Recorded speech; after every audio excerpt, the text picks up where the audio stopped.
Assalamualaikum, salam sejahtera. Saya Agnes Enanda. Di sini saya akan mempresentasikan tentang 5 aturan dasar bergaul di jejaring sosial. Langsung aja ke presentasinya. Nah, kita awali dengan membahas situs jejaring sosial. Situs jejaring sosial atau dalam bahasa Inggris disebut dengan social network site merupakan sebuah web berbasis pelayanan yang memungkinkan penggunanya untuk membuat profil. Profil itu isinya seperti alamat kita, foto kita, atau data diri kita, melihat list pengguna yang tersedia, serta mengundang atau menerima teman untuk bergabung dalam situs tersebut. Nah, jadi kita di media sosial itu bisa saling menerima atau follow ya kalau di Instagram teman kita gitu, ataupun yang bukan teman kita bisa jadi berteman gitu di media sosial. Selanjutnya ada macam-macam situs jejaring sosial, yaitu ada Instagram, TikTok, YouTube, dan Facebook. Masih banyak lagi ya sebenarnya.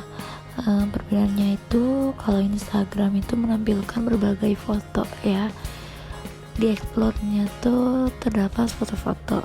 Kalau misalnya TikTok, dia itu seperti kayak dubbing video gitu atau dance video gitu, tapi dalam durasi yang pendek. Kalau YouTube itu menampilkan berbagai video dengan durasi yang panjang.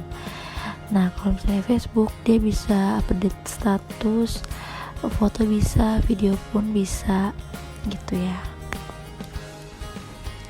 Nah, situs jejaring sosial itu ada dampak positif dan negatifnya, guys. Dampak positifnya yang pertama, semakin mudahnya berinteraksi dengan orang lain. Jadi kita nggak perlu lagi pergi ke suatu tempat atau kita ketemuan gitu untuk menyampaikan suatu informasi.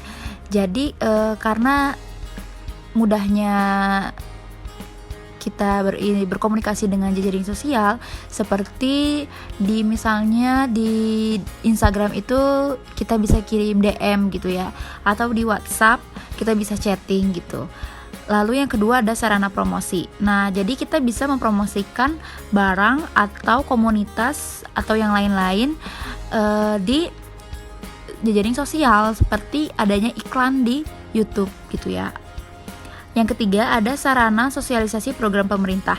Nah, di negara Indonesia ini pemerintah banyak melakukan sosialisasi dalam berbagai hal seperti pendidikan, kesehatan, politik, penanggulangan bencana, ekonomi, dan informasi yang lain. Jadi selain menggunakan media cetak seperti koran, majalah gitu, pemerintah mensosialisasikan programnya juga melalui situs jejaring sosial. Misalnya kampanye pemilu 2020. Yang keempat, sarana silaturahmi. Nah, jadi kita juga bisa bersilaturahmi di jejaring sosial gitu. Nah, seperti kita kan bisa membuat grup gitu ya, misalnya grup alumni SMA 3 misalnya begitu. Lalu ada sarana hiburan. Nah, jadi para pengguna bisa bersenang-senang dan bergaul dengan orang lain seluruh dunia dengan perkembangan dunia di internet. Jadi sarana dan prasarana untuk bisa bersenang-senang dan bergaul di online social networking pun semakin banyak pilihan. Dari mulai main game, atau bisa saling kirim kartu ucapan. Lalu ada dampak negatif dari situs jejaring sosial. Yang pertama itu kurangnya interaksi dengan dunia luar. Nah, kemunculan situs jejaring sosial ini menyebabkan interaksi interpersonal secara tatap muka atau face to face cenderung menurun. Jadi orang lebih memilih untuk menggunakan situs jejaring sosial karena lebih praktis gitu ya. Karena kan bisa langsung chat kirim gitu. Nah, hal ini menyebabkan orang tersebut menjadi antisosial gitu. Yang kedua, membuat kecanduan. Jadi tidak dapat dipungkiri juga jika para pengguna jejaring sosial dapat menghabiskan waktunya seharian di depan komputer atau di depan handphone karena kecanduan, sehingga membuat produktivitas menjadi menurun. Karena sebagian besar waktunya hanya digunakan untuk jejaring sosial. Misalnya kita scroll TikTok terlalu lama gitu ya, karena keasikan gitu. Yang ketiga, pemborosan. Tidak sedikit biaya yang dikeluarkan oleh kita ya untuk beli kuota gitu, untuk sekedar mengaktifkan internet atau membayar warnet misalnya ya, kalau misalnya suka komputer. Hal ini tentu saja merugikan bagi penggunanya ya, karena tidak sedikit biaya yang terbuang sia-sia karena hanya sekedar menggunakan jejaring sosial saja. Lalu selanjutnya ada tergantikannya kehidupan sosial. Jejaring sosial sangat nyaman sekali digunakan ya kan? Saking nyamannya, sebagian orang merasa cukup dengan berinteraksi lewat jejaring sosial saja, sehingga mengurangi frekuensi tatap muka dengan orang lain. Bertatap muka tidak seharusnya digantikan dengan bertemu di dunia maya. Obrolan, tatap muka, ekspresi muka, dan canda lewat ketawa tidak bisa tergantikan oleh rentetan kata-kata bahkan video sekalipun. Tentunya ada sebuah hal yang hilang dari interaksi seperti ini. Selanjutnya, pornografi. Nah, sebagaimana situs jejaring sosial lainnya, tentu ada aja yang menyalahgunakan pemanfaatan dari situs tersebut untuk kegiatan yang berbau pornografi. Bahkan ada yang memanfaatkan situs semacam ini untuk menjual wanita, ya kan? Kayak prostitusi online itu udah banyak gitu ya. Terus kalau pornografi, situs-situs pornografi sekarang udah gampang banget diakses di media sosial. Lalu selanjutnya ada kesalahpahaman. Di jejaring sosial Facebook pernah ada kasus pemecatan seorang karyawan karena menulis yang tidak semestinya di Facebook. Bahkan juga pernah terjadi penuntutan ke meja pengadilan karena kesalahpahaman di Facebook. Jejaring sosial Facebook ini tentunya jaringan sosial yang sifatnya terbuka antar user dan teman-temannya. Nah, jadi ini tuh bisa diakses seluruh orang ya. Seperti kehidupan nyata, gosip atau informasi miring dengan cepat juga dapat berkembang di jaringan ini. Haruslah disadari menulis di status, di wall, dan di komentar berbagai aplikasi adalah sama saja seperti obrolan pada kehidupan nyata. Bahkan efeknya mungkin lebih parah karena bahasa tulisan terkadang menimbulkan salah tafsir. Selanjutnya, berkurangnya perhatian terhadap keluarga. Jadi, tanpa kita sadari terjadi jika kita membuka Facebook saat sedang bersama keluarga atau membuka Instagram atau TikTok gitu ya. Nah, kita tuh jadinya kurang perhatian ke keluarga gitu. Jadi lebih mensukai gitu TikTok gitu atau media sosial kita dibandingkan keluarga kita gitu ya. Selanjutnya, sarana kriminal. Tentunya para pengguna jejaring sosial harus waspada karena banyak orang-orang yang tak bertanggung jawab yang menggunakan jejaring sosial untuk melancarkan aksinya. Seperti misalnya penipuan di media sosial, seperti kayak mendapatkan hadiah atau mendapatkan apa nanti ujung-ujungnya disuruh transfer gitu ya. Lalu selanjutnya, mempengaruhi kesehatan.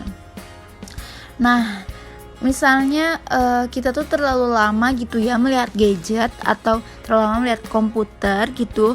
Nah, jadi misalnya kesehatan mata kita terganggu atau kita kurang tidur karena kelamaan melihat jejaring sosial. Nah, selanjutnya kita bahas 5 aturan dasar bergaul di jejaring sosial.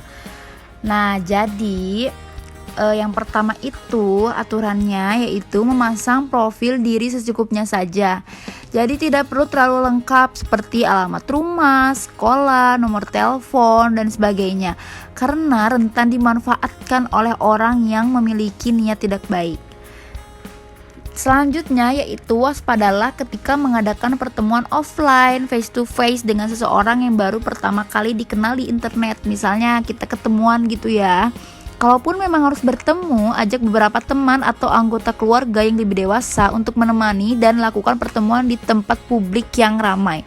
Ya, jangan mau kalau misalnya kita diajak ketemuan di taman-taman yang sepi gitu ya. Karena itu memicu kejahatan ya guys.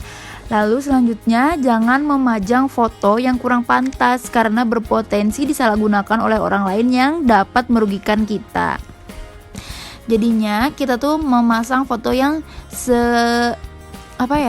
sepantasnya aja gitu ya. Selain itu, periksalah kalau teman kita melakukan tagging foto ke profil kita di Facebook atau di Instagram gitu ya.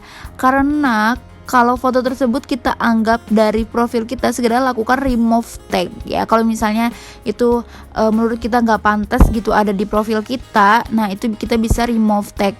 Dan kalau kejadian tersebut berulang, segera hubungi teman kita untuk tidak lagi melakukan foto tagging ke profil kita. Selanjutnya, lebih selektif dalam meng-approve atau meng-add teman, khususnya yang tak kita kenal sebelumnya. Nah, kalau menurut aku sih ya, jadi kalau ini mau berteman gitu, kalau di Instagram atau di Facebook itu yang kita kenal aja gitu. Kalau misalnya kita nggak kenal, boleh sih meng-approve, cuman kita lebih hati-hati gitu ya. Ketika melakukan approve atau add kepada orang baru, perhatikan jumlah mutual friends-nya. Jika di Facebook semakin banyak jumlah mutual friends-nya, berarti semakin banyak teman-teman kita Facebook yang telah mengenal atau menjadi temannya gitu. Jadi yang sama gitu, teman yang sama itu banyak nggak di dia sama di kita gitu, teman yang samanya. Semakin banyak teman kita yang mengenalnya, tentu relatif semakin aman orang tersebut untuk menjadi teman kita. Meskipun demikian, kita harus tetap waspada ya guys. Tidak ada keharusan bagi kita untuk meng-approve orang baru yang tidak kita kenal ataupun memang tidak diinginkan.